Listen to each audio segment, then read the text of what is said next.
Yes, back again with another episode of Stoics Corner. Today I have the pleasure of being joined by Debra Grace, a therapist and mental health professional based in Stevenage. Deb has been an instrumental force in my recovery over the last few years, so for me there's no one better to sit down with and discuss mental health. Thank you for being here.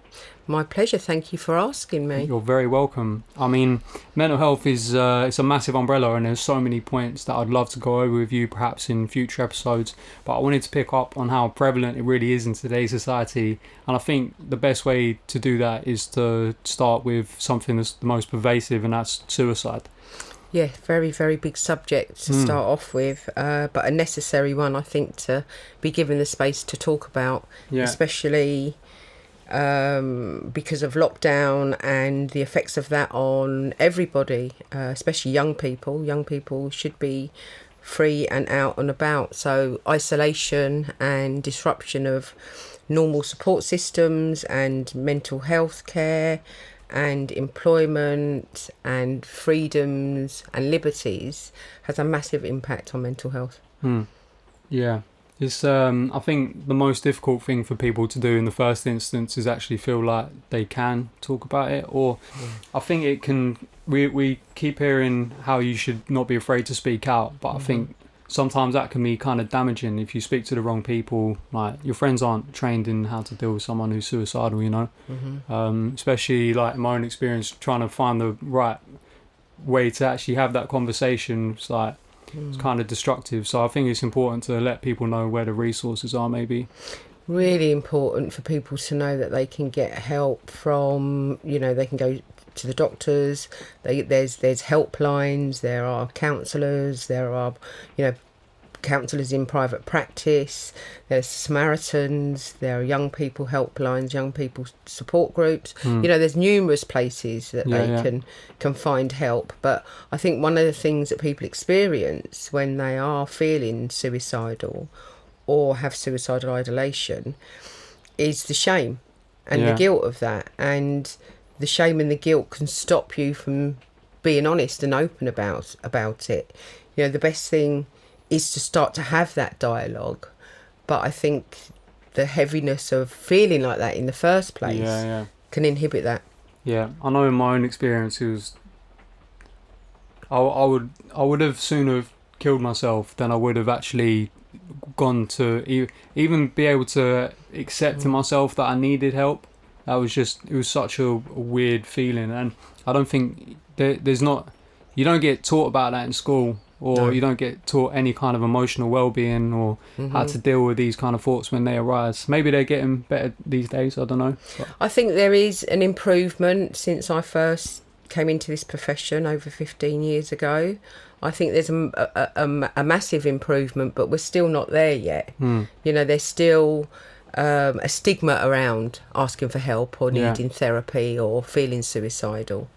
Do you think that's a cultural thing? Like in the UK, obviously we've got the reputation of having a stiff upper lip. Do you think that's more prevalent in British society than it is elsewhere? I think in Western societies, you know, we're an ego-based, ego-driven, we're an ego-based culture. So I think that we operate out of an ego personality, and the ego personality is not the personality that asks for help, or is not the personality normally that is the part of us that we relate to when we're in other people's company. Sure. You know, that it's like that ego is about being okay and being seen to be okay. Yeah. Whereas, you know, our real selves, we struggle a lot more. Absolutely. And everyone struggles. Yeah. No one's really insulated from it as much as we may pretend. Do you think toxic positivity perhaps plays a part in that? We all like to project or say you have to be positive all the time, even when you encounter, like, if you lose a loved one, people like say look on the bright side, look for the positives. It's like when that's thrown down your throat when you're in a really vulnerable place, that can be quite destructive. No, you know, that's a fairly newish concept, toxic positivity. You know, although it's been an emerging culture and an emerging movement really for like 10, 20 years. And I when think, you say the emerging movement, do you mean positivity in general? The positivity movement about, just be positive, or, go to a life coach and you'll be fine after 2 sessions. Sure. And, most people know that when they go to a life coach, it takes a lot longer than that. Yeah. Or if they go to a therapist, it takes longer. But I think there is something in there. There is, you can't throw the baby out with the bathwater. There is something in the fact that there's a stoicism, to use your name. But there's also a resilience, an inner resilience that has to be built. Yeah. And that isn't going to happen unless there is a positive move for hope. Sure. So I think there's something in there, but I wouldn't necessarily say that's the answer. It's quite nuanced, isn't it? Like, you've got to have a bit of both. I think when you need to grieve, you should be allowed to grieve. Absolutely. And I think when I refer to toxic positivity, like, we all know that person who's like, oh, you're fine, just you'll be all right. You'll be all right. Everything will be all right. Yeah. And actually, you're not feeling it, and you're like, you're contemplating what it would be like not to be here.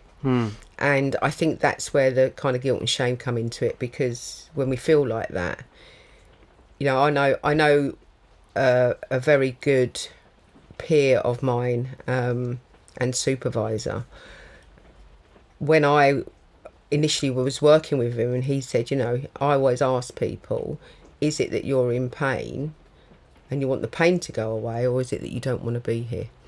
And I think that's something that is useful to ask people, because you'll get the answer that they're feeling. It's very cut and dry. The true answer, because if someone says, no, I actually just want the pain to go away, then you know that the pain for them is overwhelming. If somebody says, no, I've really thought about it, then you know that you're dealing with it in a different way. But again, I'm going to ask you, what has it been like for you to be able to talk about that openly in a space that's safe? Well, has it made a difference for you? Absolutely. It's been instrumental in me actually being able to sit here today, because like, for the longest time after the accident, I just did not want to be here. And I didn't. It's weird, because like, when I started seeing you, I'd come here and I would never actually talk. Like, you would do a lot of the talking.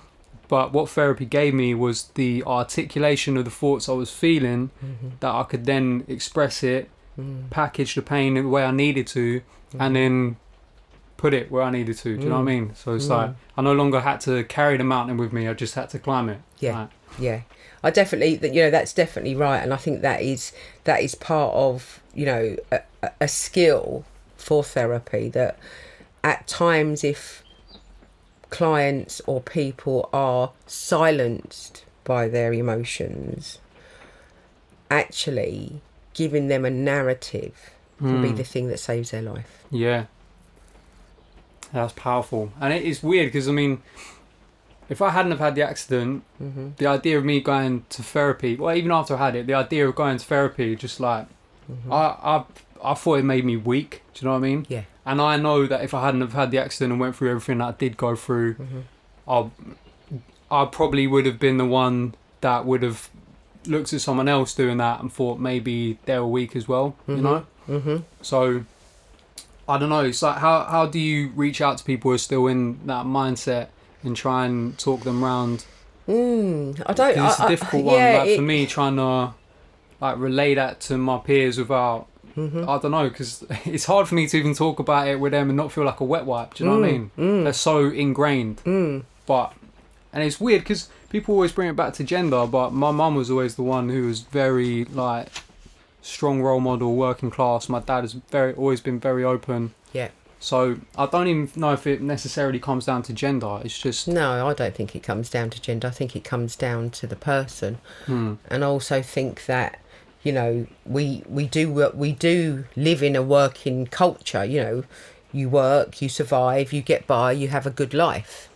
And actually all of that is about just living a lifetime of stress. So how much time do you really have to connect at a heart level with the people around you? And, you know, in ourselves, we can be fearful sometimes about talking about depression, anxiety, suicide, you know, the feeling of not wanting to be here or wanting to take your own life. But, you know, again, it's that dialogue being open, ensuring that somebody else understands that it's all right to talk about it. Yeah. You can speak about it without the sky falling in. Yeah. And actually talking about it allows you to reconceptualize it. Yeah, it's almost like we've forgotten how to actually communicate. Yeah. It's like the first thing people talk about when they see each other is like, it goes to the weather, you know, and then like, it seems like both people have something they want to say, but nothing really gets said. Do you know what I mean? Well, I know I've said this to you before, Alex, that, you know, Terence McKenna, I was listening to one of his lectures many years ago and talking about, you know, how we do relate to one another. And he said, you know, you could be at home washing up the dishes or hoovering, thinking about that amazing, wonderful holiday that you've been on, or thinking about how bad you feel or how depressed you feel. Someone knocks at the door, you open it, say hello, and they ask you how you are, and you say, I'm fine. And actually, there's 1,000 things going on underneath that you're not communicating. So giving people a space to be able to actually have those real conversations about what really matters is giving them a container so that can begin to happen. Yeah, that's a beautiful way to put it. I mean, how as a like, because you can look at it from a personal level, how to like what you can do when you actually do feel like this, and I do want to touch on that. But as a society, how do you venture down a road of one, normalising it, and then I guess coming back from where we are now? Yeah, I think that, you know, as a society, again, things are improving, and I know Prince Harry and Oprah are taking quite a lot of rap about their series that they've got on Apple TV about the me you can't see. But actually, I've been watching it, and I think it's quite amazing because it's okay. I'll keep an eye on that. Yeah, it's a. I don't know if I can say that on here. Can we advertise that? Yeah. I'm not getting paid. So right. Okay. Do what you like. So, you know, it's like there are a collection of stories about people coming back from feeling like that. A collection of stories about and narratives about why people have felt like that. You know, whether you're a prince or whether you're, you know, somebody that's low income, you are going to be affected by the same emotional disturbances or experiences. And sure. The human experience is going to touch you wherever you are in life. Yeah, you can't be insulated from that, can you? You can't be insulated from it. But again, you know, what it is doing is giving a forum for it. And the bigger the reach for that forum, then if each one teach one, if each one of us just touches one person's life, that's going to make a huge difference. Sure. I guess so, yeah. They always say you're only 7 people away from knowing everyone in the world. Absolutely. So. And you know, I think also when it comes to mental health and who we really are, you know, being able to just be you, whatever that means, without having to put that smiley face over it or put a plaster over it, and to feel confident that you're still going to be lovable and loved is huge, because when you're in those dark places you feel useless, you feel like you don't see it.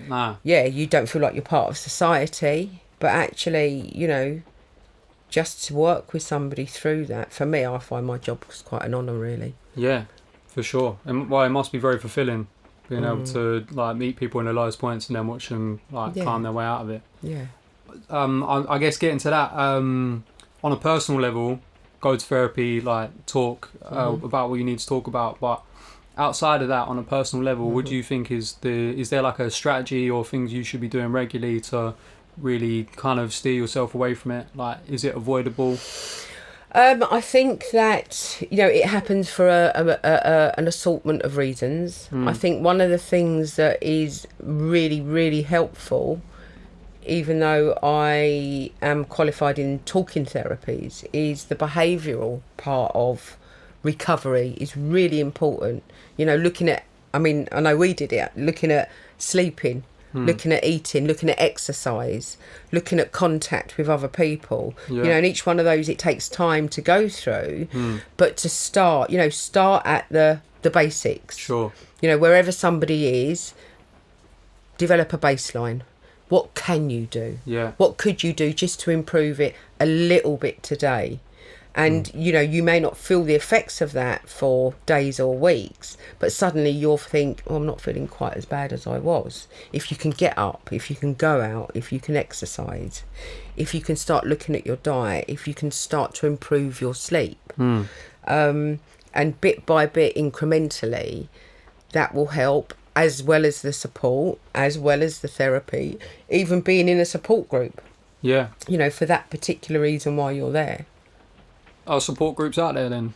Plenty of support groups out there. I mean, obviously, a lot of that. Like, from my personal experience, I couldn't really find anything that suited my situation. Maybe I didn't look hard enough. Maybe I looked in the wrong places. But I think the internet was probably a better resource for myself. Right. Okay. Yeah, and I think wherever you can get the support, as long as you're getting support. Yeah. I do think as well, part of the journey back to normal, if we can call it normal, because you know there is no real normal.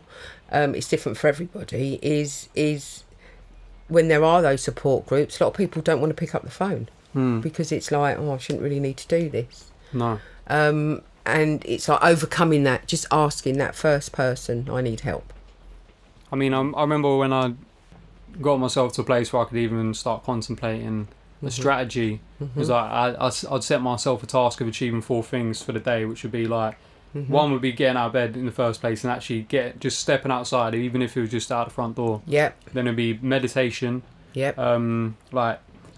People always have a weird conception of that because they think it's like a Buddhist monk sitting there doing Om Shanti or something like that.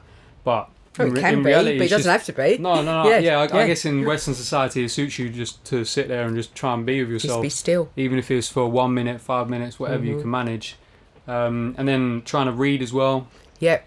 And on top of that, it was just trying to like actually do something that I loved or enjoyed doing, which was obviously music. But, I mean, music for you has been an amazing journey. Yeah. And, you know, you're talking about the meditation, you're talking about cultivating a relationship with the self, cultivating a relationship with your inner being. Yeah. Yeah? Yeah. And I know at first, I certainly know at first for most people, if they've not started that journey, that can feel like either what the hell are you talking about, or this is something that I've never heard of. Yeah. And part of recovery, and I think even more so now than ever, is that actually we do need to cultivate that inner journey. We do need to cultivate a spiritual side of our nature, because, you know, nothing that is going to stimulate you on the outside alone is going to be the thing that makes you recover. Yeah. And so learning to, for some people it's gardening, for some people it's yoga, some people it's meditation. You know, whatever it is that you can do to still your mind and live mindfully, really, which is what we're talking about. Yeah. Which is becoming amazing, because this is becoming very, very inbred in our culture now over certainly the last 5 years. Yeah, it feels like a bit of a mini revolution in that sense, doesn't it? Like, you're finally seeing it normalised everywhere, where people are like, realistically, it should be as common as like brushing your teeth. Yeah. I mean, John Kabat-Zinn that brought the mindfulness movement over here, you know, maybe 20 years ago. You know, again, because these things come in waves. You know, it's amazing. I mean, because you know, you've even got the Headspace app now. Yeah. I mean, that's what I use the whole time. Yeah. I mean, you've even got Headspace on, you know, the streaming channels as well. Actually, I saw that on Netflix the other day. Yeah. So I mean, how far has the reach gone? But you know, I don't think this is anything that we haven't seen in culture before. No, you know, this all happened in the 60s. Yeah. I think, you know, history will repeat itself. So you think it'll be more of like a trend, like it's here now, and it'll lose fashion, and then? I think every time a trend comes back, I think that it grows and we can maintain it for longer, and you've got a wider reach. But I mean, you know, what's happening in culture now, you know, in any crisis, you know, you look at the arts, you look at music, you look at theatre, you know, I'm really excited to see what is going to be coming out of all of these areas in the next year to 2, 3, 4 years ahead, because, you know, things have changed for everybody. Yeah. In every walk of life now. In a massive sense. I mean, my idea on it was it'll probably go back to normal fairly quickly once we get out of it. But Right, okay. I feel like my perspective was a little bit different, obviously, because I was forced into isolation after the accident. Yeah. And coming out of that, I really realised that social skills are learnt and developed, and if you don't maintain them, you can lose them pretty quickly. Absolutely. And I think with my hindsight, I came out of this, and I don't feel too bad about it, but I appreciate that other people have been isolated for years, over a year, Yeah. with no one to talk to. I'm probably really struggling at the moment to fit back in. Yeah. And as you say, you kind of had an experience of that before, so you've already kind of got skills of, actually, I know what I need to do. For these people, they're just visiting it the first time. And I think, you know, there's been a massive increase in cases of social anxiety in therapy, in counselling, of people that suddenly you could have been running your own business, but suddenly you've got to go back to work in a work premises, and people are feeling nervous for all different reasons. Psychological, it could be physical, you know, passing on germs or whatever somebody is holding. But yeah, there's a massive increase in that, and you know, also with children, I think the after effects of this are going to last for decades. Yeah, that's a weird one, because like that early years development is so important, isn't it? Like, yeah, Certainly I do feel sorry for kids in that sense. That must be. Or babies awful. that were born who have only ever seen their mums and dad's face. Suddenly now they're allowed to see aunties, uncles, grandparents, other children, and for some of them it's going to take a while to get used to that. Quite overwhelming. I wonder how you feel about your own inner journey, Alex. That's a pretty broad question, really. With your recovery, with the subject matter we're talking about, and also about you cultivating your inner journey, because you've really done that, haven't you? Or are in the process of doing it. Yeah, well, I feel like you're always learning more about that stuff, and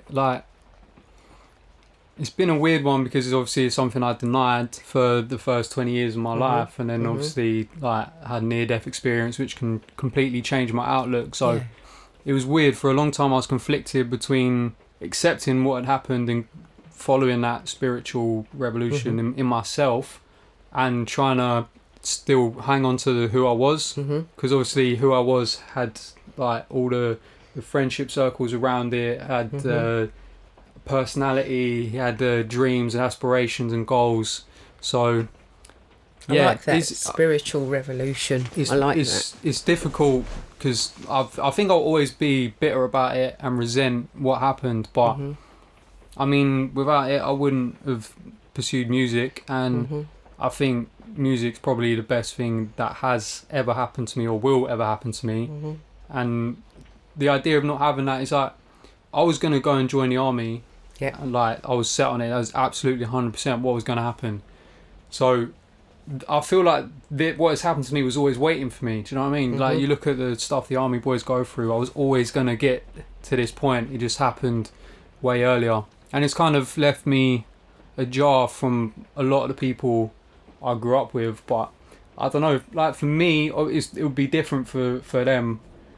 But I kind of see it like we're still the same people. It's just I'm 20 years ahead. It's been forced on me. Yeah. I would rather be a normal 25-year-old, but well, your psychological and emotional and spiritual development, you were accelerated into a place because of the accident that, as you say, other people will take a lifetime to go through, and actually some people will never go through that journey. You know, the way I've seen the growth in you exponentially since you started writing music and singing is absolutely amazing. It's actually wild to think back to some of the early sessions. That was it's easy to forget how dark things actually were. And I think with bipolar I always seem to kind of circle back, but I've still never I'm not completely agoraphobic and can't leave the house anymore. I'm not spending all day ruminating about suicide. I'm not. Yeah. Like, I'm out seeing people again. I'm trying to. I'm getting some of my life back. I mean, it will still take time, which is wild because it's been over 6 years now. But I don't know. But isn't that the universal journey? You know, black and white, yin and yang, positive, negative. In any experience that we have in life, there is going to be huge growth and huge positives in there, but there's also going to be massive a lot of darkness loss and some darkness. Yeah, absolutely. And it's about actually finding that balance. Life is about that balance, you know, and for your age group, you are all in your personality. Yes, yeah. You know, you're all in your personality, and suddenly here are you having a complete ego death, lost the personality. I realised who I thought I was just an ideal, air quotes, that I created to fit in and be socially accepted. Yeah. And when you lose that, it's terrifying. But especially when you lose it just like that. Yeah. And also, I think, you know, when you've got to remember, a lot of people pursue that in their life, that they want that ego death. You know, people that are into spiritual practices or meditation or yoga, you know, that's where everyone seeks to go. But it has to be a process. And if you suddenly have that experience, you know, you have to have people around you to be able to make sense of that experience. Absolutely. Because otherwise you can, you know, you can be swimming in an ocean without any armbands. Yeah, it's very true. I think the most concise analogy I heard was from Alan Watts, where he said life is like it's a wave, isn't it? Yeah. It's just constant up and down, ebbs and flows. But I mean, when I lost my dad 5 years ago, and that was my first experience of losing somebody very, very important to me. Very close to me. I mean, obviously I'd lost other people that were close, like aunties and uncles, but, you know, when you lose a parent, and actually the grieving process for me, I always said, was similar to giving birth, because it came in waves. You know, and at first you're hit by tsunami after tsunami after tsunami, and then that becomes a storm, and then that becomes a rainy day, and then you assimilate it into your life. And actually, you know, when you have a massive trauma like you did, it's exactly the same process, because you are hit with a tsunami and you have an ego death on top of that. And actually, every part of you gets blown out of the water, and you're suddenly having to catch parts and put yourself back together again. Yeah. But if you can find the right space or the right help or the right guide or the right mentor, it can make all the difference. Absolutely. Yeah, and it is... I think I tried therapy early on, but I met the wrong person for my situation, and then I got put off it for a long time. Right. And it was a while until we ended up meeting and really started making some inroads.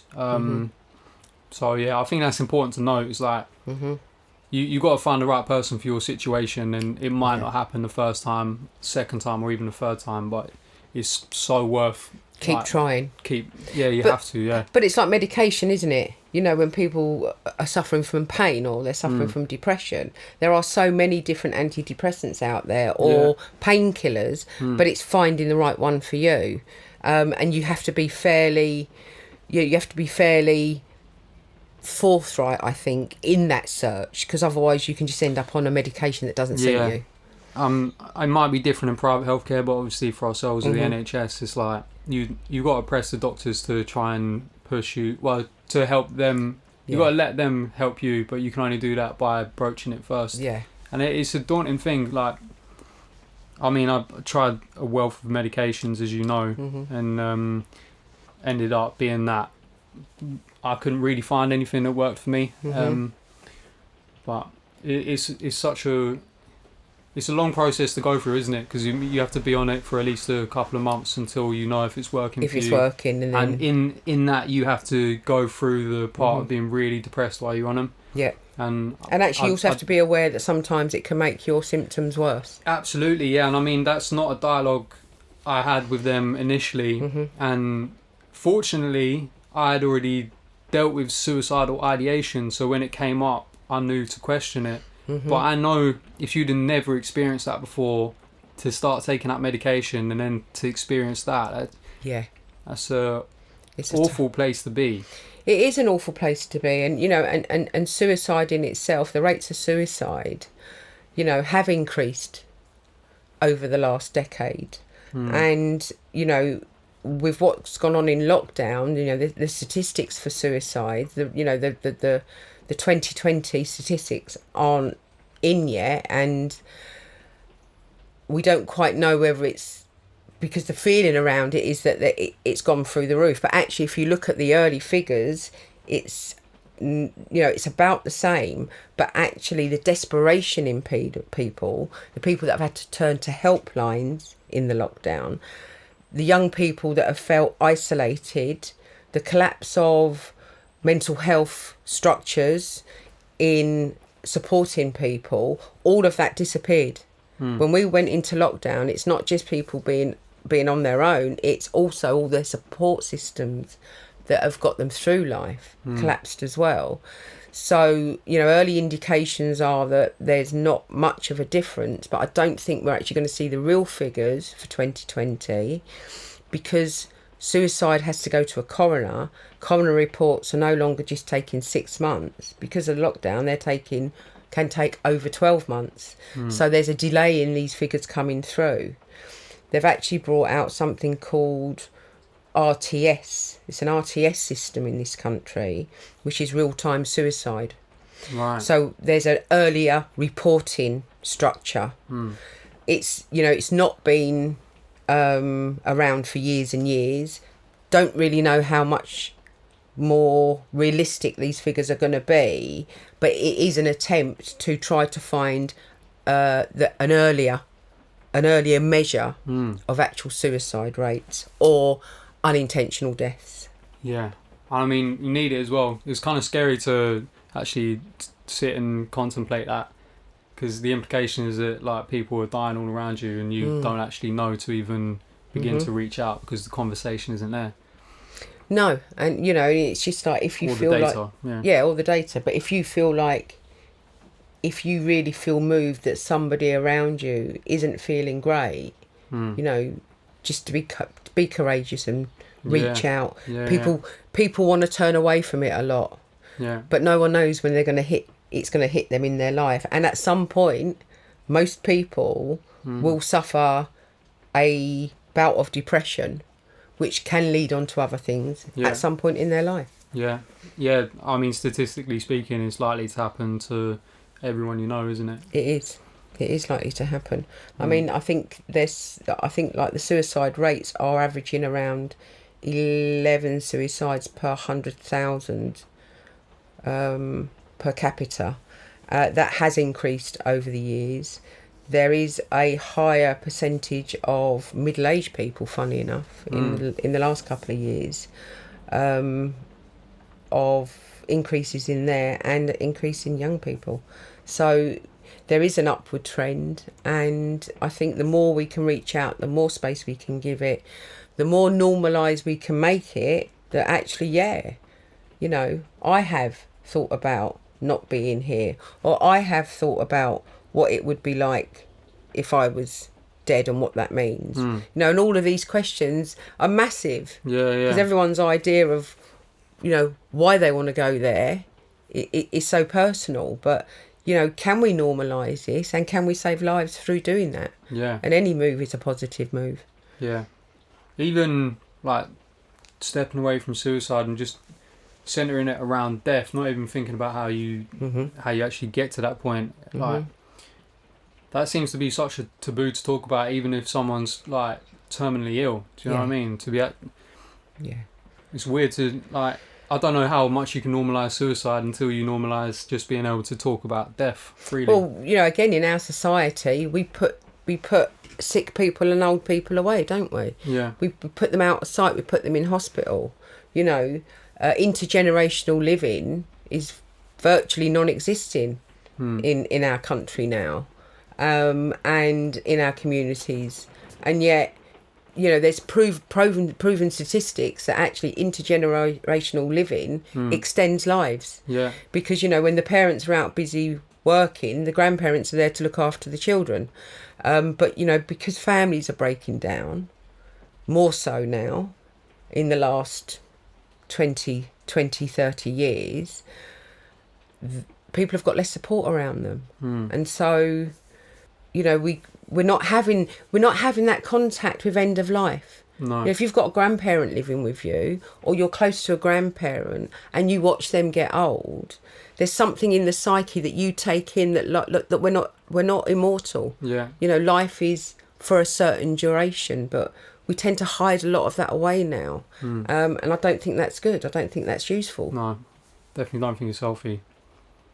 Yeah, it's a strange topic to even broach with people, because I mean, like, how do you bring that stuff up, Even to, like, watch the progression of a modern family, obviously, like, breakdown of intergenerational living, like you were saying. Yeah. And breakdown of, families. And actually, suicide rates in young men are the highest. Yeah, it's the biggest killer of young men, isn't it? It is the biggest killer of young men, and some people will be surprised by that. But also, young men in our time are under pressures that they feel hard to live up to. And I think with the advent of social media and everybody posting, look at my wonderful life, no matter how miserable they feel when they put the camera down. It's always got a filter on, isn't it? Yeah. It's always got a filter on. And I think that in some ways, that can, if you're in a bad place, that can bring on stronger feelings of that.